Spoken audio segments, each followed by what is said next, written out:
pick up Randy. Boomer. Boomer. I cannot believe you put On that. the Appalachian Trail. Yeah. So we're taking over the vlog. So what time did we leave? 11 o'clock. Okay, we left at around 11, and then we ordered some pizza. So we got him his favorite pizza. It's the Meat Lovers, and then we got him some beers and his favorite Hershey Kisses with almonds in the middle. And now we're on our way to get him. We're supposed to pick him up at 12 o'clock, so we're about 20 minutes away from you, Boomer. We'll be there with your pizza and beer. Yay! Okay, we're standing here on the back of the truck waiting for Boomer to come off the Appalachian Trail. Imagine he's going to come off right over there. There's some steps that come down. I think that's probably where he'll come down at. But we're standing here, got some cold beer, some hot pizza, and some Hershey Kisses. And I bet he smells like hell when he gets here. All right, folks. Here we have Boomer coming off the Appalachian Trail, headed towards the car. There he comes with a big smile on his face. That's a big backpack. Yeah, it is.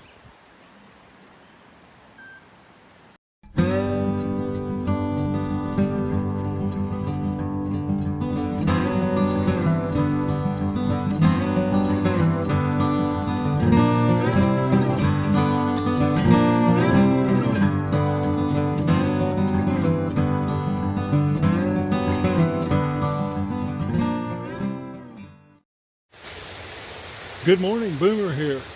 Sunday, March 29th, a little past 7 a.m. I decided to get an early start today so I could get into Erwin, meet my brother Ron around noon. I'm just leaving Spivey Gap, and the interesting thing about gaps on the trail, if you've got one, you're going to go down a path to get there and then up a path to get back out. So I did the easy part yesterday afternoon. Now I'm climbing up this mountain, hopefully to get to a view where I can catch a nice sunrise over a mountain. I don't know if that's going to happen or not, but I sure hope it does. But anyway, just wanted to check in with you, and we'll be back with you later when I've got something interesting to show you. And naturally, right after I put the camera away, I run into this nice little bridge and this pretty little waterfall up here. Still kind of low light, so you may have difficulty seeing it, but take my word for it. It's very pretty. Weather-wise, what we have today is somewhat cloudy, a little on the rainy side, no sun peeking through the clouds, and just a little bit of rain falling down, but not enough to be totally annoying.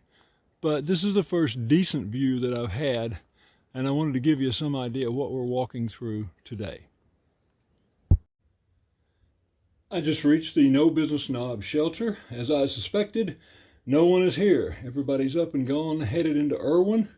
As you can see here, it's not a bad shelter. It was built in memory of Arnold W. Berry, who died in 2014. So anyway, thank you, Mr. Berry and his family, for that. I'm going to turn around and show you the yard, and then we're going to head on out. As you can see, like most shelters, it has a picnic table. Unfortunately, this one's out in the rain because the overhang doesn't go that far. As you can see, there it is, and out there it's not. But anyway, there's a nice fire ring here, and it's really a peaceful location. And some more good news that I have for you. It looks like the sun is going to make an appearance today. So I'm going to shut this down and get moving back down the mountain and head toward the Nolichucky and Erwin, and may actually have to call my brother early. So anyway, I will talk to you guys later.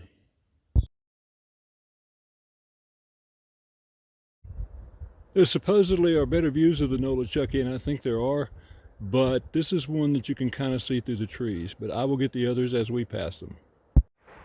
All right, here's some more video of the Nolichucky River, and I believe that bridge is the one that the trail crosses. So we'll find out soon enough. But just wanted y'all to know that I'm gonna move over here too. I've got an amusing story that has nothing to do with the trail, but here's what I propose. I'm sure that most of you are just interested in the Appalachian Trail and what I've got to say about that, and I certainly understand that. But for those of you that would like to hear about my first canoeing experience on the Nolichucky River, which happened back in the first part of the 90s, I've got an interesting story to tell. Here's what I'm going to do. I'm going to tack that video onto the end of this video. So when you get to the end of the video and the slide says thanks for watching, I'm going to give that plenty of time, and then I'm going to click on in to my story about what happened on the Nolichucky. That way, if you don't want to see it, when you see thanks for watching, you can shut it down and move on with your life. If you would like to hear about it, then you can go ahead and watch the video and see what you think. But anyway, I wanted to give you a heads up that that's coming at the end of this video.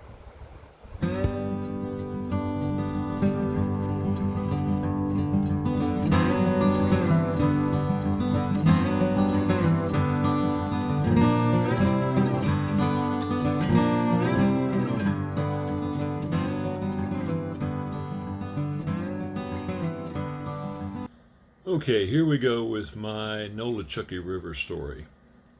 From 1989 to 1996, I was an elected member of the Johnson City, Tennessee School Board, and as such got to know a lot of the people who worked in the system.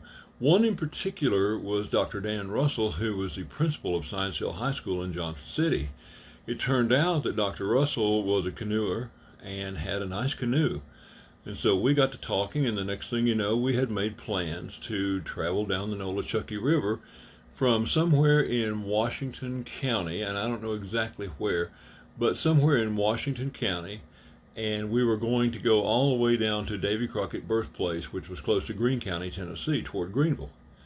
So we made the plans, and there were a lot of interesting logistics with that because Dan had the vehicle that could haul the canoe and carry it.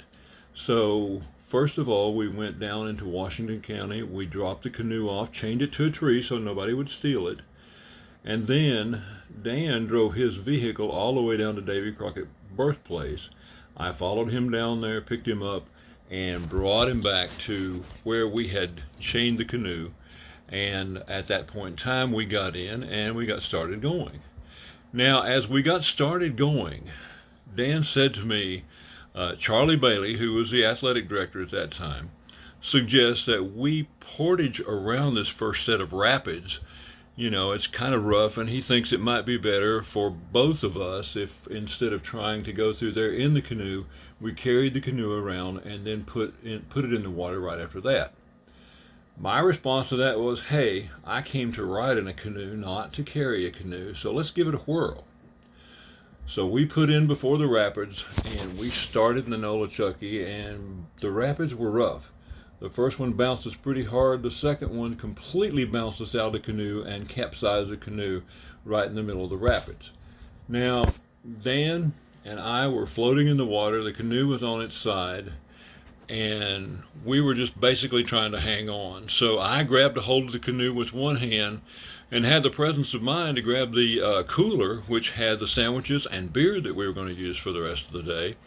And I grabbed that. Dan was at the other end of the canoe holding on, and we were basically floating through the rapids that way. Well, we finally got out of this series of rapids and got to a calm place, and we got over to the bank. We dumped the water out of the canoe, got out, straightened up a little bit, made sure the sandwiches were all right. And then we got back in the canoe and continued on down the Nolichucky all the way to the Davy Crockett birthplace. And we had a wonderful afternoon. We were fishing. We were just going down through there. We occasionally ran into other sets of rapids. None were as bad as the first. So apparently Charlie Bailey was absolutely right, and we should have listened to him to begin with.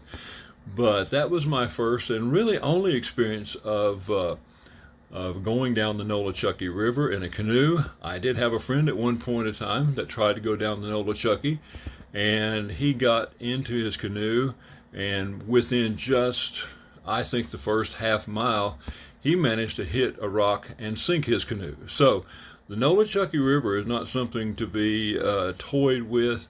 And if you're going to jump in there, you need to know that there are risks involved. But anyway, it was a fun afternoon. We had a lot of fun. We caught a few fish. We floated down the Nolichucky, and once we got there, we put the canoe back on Dan's vehicle. We went back to my car. I went home. We went home, and we both lived happily ever after. But it was a lot of fun. The Nolichucky River is not one to be reckoned with. You better pay attention when you get on it and watch what you're doing, particularly in my case, if you don't know what you're doing. So that's my story of the Nolichucky River. And if you ever get here and get a chance to go down through there, I highly recommend it. It's an absolutely gorgeous river.